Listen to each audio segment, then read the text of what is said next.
This video is sponsored by Incogni. There are many Space Marine chapters, and each one has something unique about them. For example, the Space Wolves ride into battle on massive Space Wolves, which got me thinking, why don't the Salamanders ride into battle on massive Salamanders? Fortunately enough, Games Workshop released this set containing a literal Salamander, a massive Salamander. I just had to put a literal Salamander on top of a Salamander riding into battle on a Salamander. This is gonna get confusing. When I first opened up the box, I got a little bit concerned when I found out that there was a singular sprue inside of it. I tried looking inside to see where was the rest of the sprues I paid for, but turns out that was it. The biggest concern I had was that this was going to be a push-to-fit model. Fortunately, this concern was put to ease the moment I assembled it, and the Salamander was looking exactly the way I wanted to. Now for the simple part of trying to figure out how do I put a Space Marine on here. I looked through a variety of different sets trying to figure out if any of the Space Marines would be the right match. The problem I kept landing on is that most Space Marines are either push-to-fit or assembled with their legs on. Fortunately, I had one torso left from the Intercessor kit, however he was missing a leg that I had to borrow from the Inferno set. And this was beginning to look like it might just work.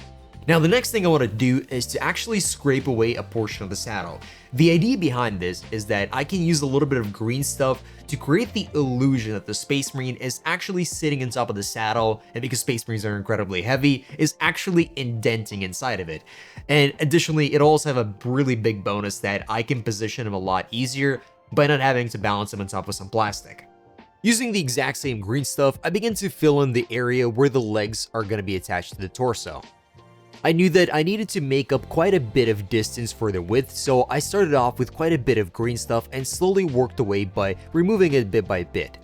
Each time I would test the miniature on the saddle to see if the posture would be a good match.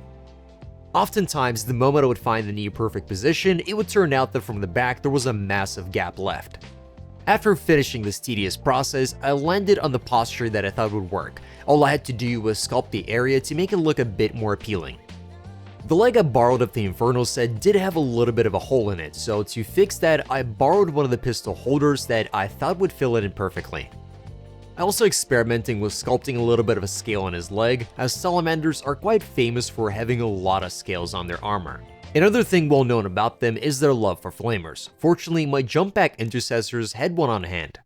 This also got me thinking, given the fact that this is clearly some sort of a special character, he's literally riding on a massive Salamander, I should make this guy something playable, so I made him into a Chaplain because there's already a Chaplain on a bike and the model's already close enough and the base size is identical. To compensate for his lack of weapon, I decided to go for something interesting. A while ago, Greytide Studio gave me a bunch of their files for free, and one of them was this very interesting mace that I thought could look really cool for a Chaplain because, well, it has a flame coming out of it, and this is a Salamander.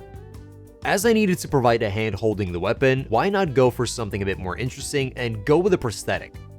Salamanders are masters of the forge, and creating something as simple as that should be quite easy for him. I did make several attempts at trying to create a scale on the shoulder pad, but the results were simply awful. So I went with this Tyranid scale instead. I'd like to imagine this is the trophy he collected from this Tyranid that took his hand. The hand also works as a visual representation of the Promethean Creed, particularly self-sacrifice and self-reliance.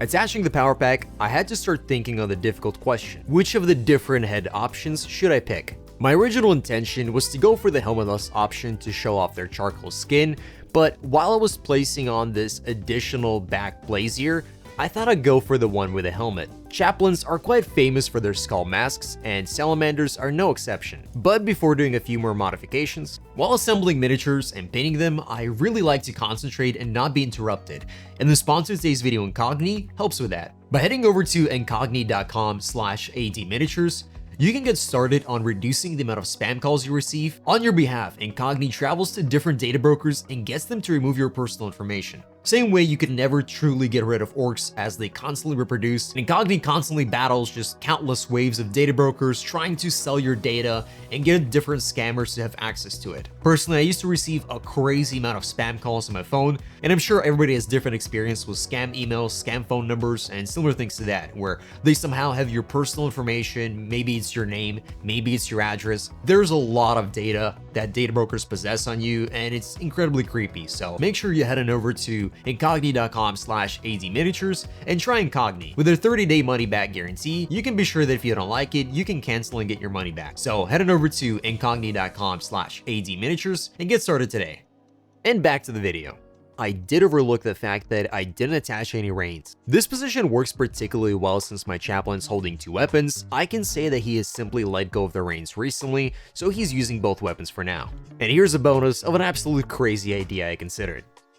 Now, when I went to prime the miniature, I discovered something interesting. When I left a little bit of green stuff on my desk, I didn't realize that I had accidentally put my hand on it. And by this point, there was my painting mat on top of the table that has a little bit of a texture to it. And because of the indentation that it created in top of that green stuff, it actually looked like really good salamander scales. I ended up cutting away a small piece of that and putting on top of his shoulder, so now I have a little bit of the salamander scales, so my guy looks a little bit more like a salamander. The universe gives and the universe takes. I did accidentally drop the miniature while priming it and broke the black blazier. Painting the creature, I wanted to go for the color scheme that is often seen on the scales of the Salamander Space Marines. The slightly desaturated looking red color. However, an important thing to note is that I don't think that these creatures are the main Salamanders from Nocturne. It is stated that Nocturne is home to many similar creatures and that the Salamanders are simply one of the famous types. Just like we have massive polar bears that can be absolutely enormous, we also have very tiny black bears. So I'm imagining this creature in particular is like the black bear of the Salamander family. A bit smaller, a bit more tameable, and works a lot better as a mount.